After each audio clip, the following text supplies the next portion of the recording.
Hello and welcome दोस्तों, मैं हूं राज और आप देख रहे हो वन ट्यूशन। तो आपको पता चल ही गया होगा, जैसे कि थंबनेल आपने देखा है, कि आज हम लोग किस सब्जेक्ट के ऊपर इंपॉर्टेंट क्वेश्चंस की वीडियो बनाने वाले हैं। तो जैसा कि हमने थंबनेल में मेंशन किया है, तो आज हम इंपॉर्टेंट क्वेश्चंस और आंसर्स को डिस्कस करेंगे। कोई भी दिक्कत हो, कोई भी डाउट हो, तो आप कमेंट सेक्शन में जरूर कमेंट कीजिएगा, या फिर आप मुझे आके इंस्टाग्राम पे जरूर फॉलो कीजिएगा। इंस्टाग्राम पे मैं अपडेट देते रहता हूँ, और साथ ही साथ इंपॉर्टेंट क्वेश्चंस और पीडीएफ के लिंक भी मैं वहां पे आपको प्रोवाइड करवा देता हूँ। और इसके बाद अगर कोई भी डाउट रह जाए, या फिर आपको ऐसा लगता है कि मुझे किसी सब्जेक्ट के ऊपर या फिर किसी चैप्टर के ऊपर वीडियो बनाना चाहिए, वो टॉपिक आपका क्लियर नहीं हो रहा है, तो आप कमेंट सेक्शन में जरूर कमेंट कीजिएगा। हम जरूर है कि उस पर वीडियो बनाने की कोशिश करेंगे। जैसे कि आप लोगों को पता ही होगा कि हमने लास्ट ईयर भी जो इंपॉर्टेंट क्वेश्चंस ने हमने दिया था, उसमें से करीब करीब 90% क्वेश्चंस आ चुके थे। अगर बिलीव नहीं होता है तो आज भी वो वीडियो पड़े हुए हैं, आप जाके उन वीडियोस को चेक कीजिएगा। आपको पता लग जाएगा कि हमारा इंपॉर्टेंट कितना जरूरी है, कितना फायदा पहुंचाता है बच्चों को।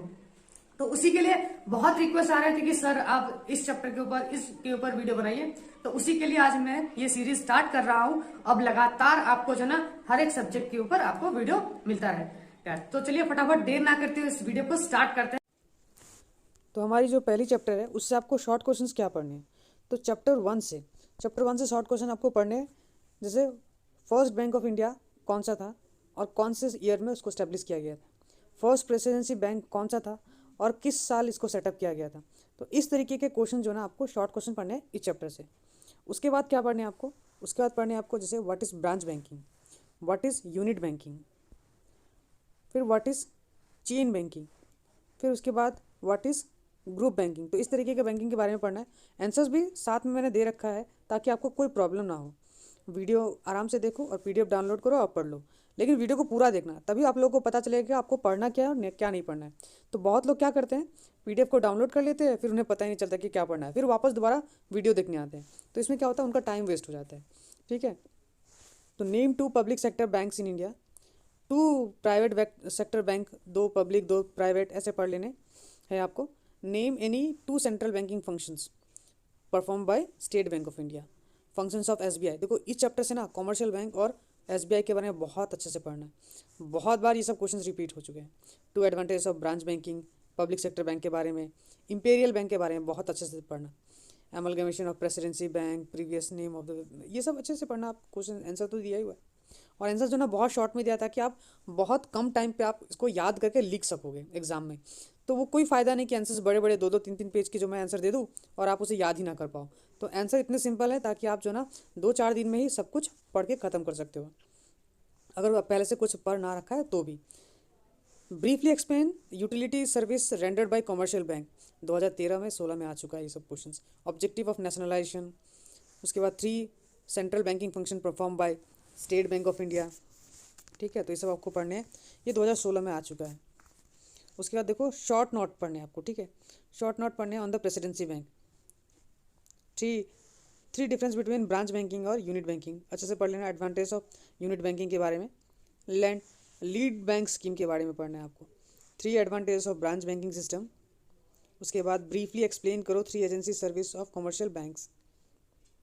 लॉन्ग क्वेश्चन में आपको क्या पढ़ना है, लॉन्ग क्वेश्चन में देखो ये पढ़ना, main objectives of nationalisation of banks. ये क्वेश्चन जो ना बहुत बहुत इंपॉर्टेंट है। फिर जाके 3 बेसिक या फिर 4 बेसिक, कई बार 5 बेसिक फंक्शंस पूछा जाता है स्टेट बैंक ऑफ इंडिया के बारे में। स्टेट बैंक को मिस मत करना, बहुत अच्छे से पढ़ना। उसके बाद इंपेरियल बैंक के बारे में अच्छे से देख लेना है। जैसे ये खत्म होता है discuss the classification of bank, बैंकों के बारे में। तो यहाँ पे देखोगे ना तो कई बार private bank, public bank, branch bank, unit bank और चैन बैंक, जैसे कि मैंने शॉर्ट क्वेश्चन 2 मार्क वाले क्वेश्चन में बताया था, आप वहाँ से पढ़ लोगे तो भी हो जाएगा। ठीक है।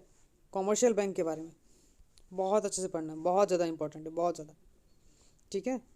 उसका schedule bank, non schedule bank के बीच में difference between, achievement of nationalisation of bank, branch bank और यूनिट बैंक के बीच में डिफरेंस बिटवीन। 8 मार्क वाले चैप्टर क्वेश्चंस, ये क्वेश्चंस ना बहुत बहुत बहुत बहुत इंपॉर्टेंट है ना। Explain briefly about the growth of commercial bank in India, है ना, during the post independence period. बहुत अच्छे से पढ़ना है ये 8 मार्क वाले क्वेश्चन। ये क्वेश्चन जो ना 8 मार्क में बहुत बार रिपीट हो चुका है। स्टेट बैंक के बारे में बहुत अच्छे से पढ़ना है। 8 मार्क वाले में ये 2 क्वेश्चन जो ना बहुत ज़्यादा इंपॉर्टेंट है, लीड बैंक स्कीम के बारे में। फिर discuss the progress of public sector bank in India, ये भी 8 मार्क वाला क्वेश्चन है। Discuss the main objective and achievements of bank, nationalisation in India. उसके बाद नेक्स्ट चैप्टर, तो नेक्स्ट चैप्टर से हमें क्या पढ़ना है, where is the head office of the Reserve Bank of India, who issues notes and coins, notes और coins कौन इशू करता है, तो रिजर्व बैंक ऑफ इंडिया करता है। Who issues 1 rupee note, 1 rupee note कौन करता है, सेंट्रल गवर्नमेंट करता है, ठीक है, तो इतना याद रखना। तो जितने भी नोट्स है वो सारे रिजर्व बैंक इशू करते हैं, और कॉइन्स और जो है 1 रुपी नोट है उसको गवर्नमेंट ऑफ इंडिया करते हैं, ठीक है, तो याद रखना। In which year RBI act was passed, in which year RBI was established, in which year RBI was nationalised, SLR क्या है, सीआरआर क्या है, उसके साथ उसके फुल फॉर्म को पढ़ना अच्छे से, बैंक रेट, सेंट्रल बैंक के बारे में, कैश रिजर्व रेशियो के बारे में, मिनिमम रिजर्व सिस्टम के बारे में, फुल रिजर्व सिस्टम के बारे में, स्टेटरी लिक्विडिटी रिजर्व रेशियो जिसे मैंने एसएलआर कहा था थोड़ी देर पहले, वही है ये, कैश क्रेडिट के बारे में, ओपन मार्केट ऑपरेशंस, ये क्वेश्चन इंपॉर्टेंट है। और बड़े क्वेश्चन यानी कि 3 मार्क वाले क्वेश्चन में explain briefly the system of issuing currency notes by Reserve Bank of India, minimum reserve system क्या है, मैक्सिमम के बारे में पढ़ना है, discuss functions of RBI as a banker of government, functions of RBI, lender of last resort जो कि तुम्हारा फंक्शन है तो उसको भी अच्छे से पढ़ना है, बैंक रेट के बारे में अच्छे से पढ़ना है। उसके बाद 5 मार्क वाले क्वेश्चन में ये सब सारे क्वेश्चन बहुत इंपॉर्टेंट है, जैसे explain the clearing function of Reserve Bank of India, इसको बहुत अच्छे से पढ़ना है।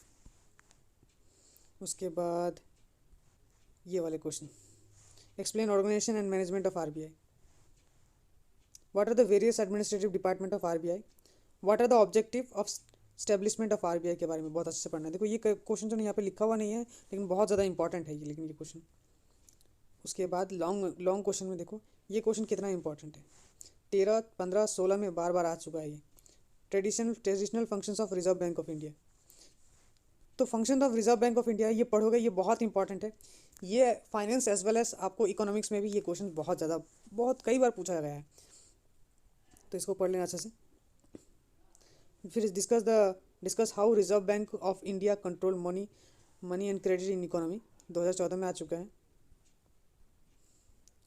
फिर इसके बाद 6 functions of Reserve Bank of India, functions of Reserve Bank of India, functions of commercial bank, ये सब पढ़ोगे, इकोनॉमिक्स में भी मिलेगा आपको, फाइनेंस में भी मिलेगा आपको, तो बहुत अच्छे से पढ़ लेना है।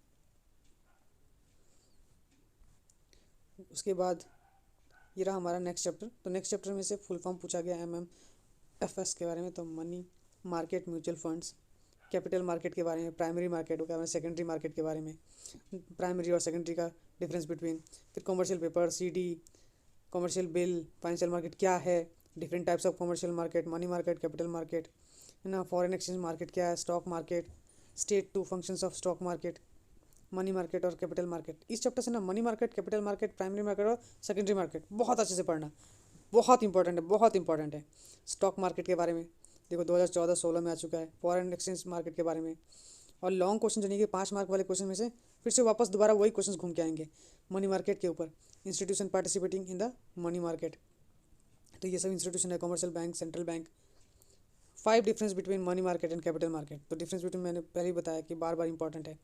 Features of Indian capital market क्या है, तो ये सब क्वेश्चन आप पढ़ना है इस चैप्टर से।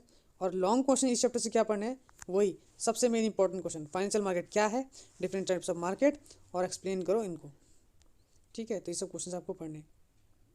उसके बाद what are the role of non banking financial institutions या फिर intermediaries, what are the main functions of stock exchange, what are the features of non bank financial institution in India, NABARD के बारे में नेक्स्ट चैप्टर है ये, नाबार्ड के बारे में। तो नाबार्ड के बारे में फिर विच इज़ द फर्स्ट, कई बार नाबार्ड के बारे में पूछा जाता है, कब स्टेब्लिश हुआ, फुल फॉर्म बताओ, which is the first development bank in India, full form बताओ, SIDC के, NBFI का full form, Asian development bank को कब स्टेब्लिश किया गया था, IMF कब एग्जिस्टेंस में आया, IDBI क्या है, IBRD क्या है, तो ये सब शॉर्ट क्वेश्चंस में पूछा जाता है फुल फॉर्म वगैरह।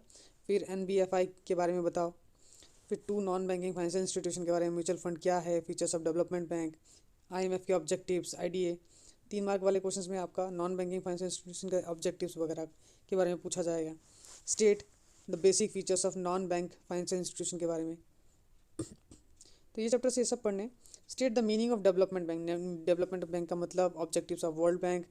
5 मार्क वाले क्वेश्चंस में आपको फंक्शंस पढ़ने हैं, डेवलपमेंट बैंक के फंक्शंस पढ़ने हैं।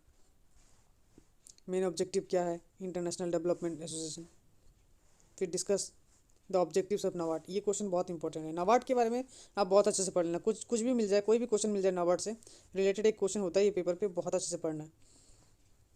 उसके बाद इन सब चीज़ेस के बारे में पढ़ना है, यूटीआई के बारे में पढ़ना है, आईएमएफ के बारे में पढ़ना है, बहुत इंपॉर्टेंट है आईएमएफ, आईएफसी के बारे में पढ़ना है, आईडीबीआई। फिर लॉन्ग क्वेश्चन जो कि 8 मार्क वाले क्वेश्चन है ना, आपको ऐसे पढ़ना है ये question, explain the role and the function of NBFI. ये क्वेश्चन बहुत बहुत इंपॉर्टेंट है, ठीक है, ये क्वेश्चन इंपॉर्टेंट है डेवलपमेंट बैंक के बारे में। तो ये चैप्टर से इतना ही पढ़ लेना, हो जाएगा, ठीक है।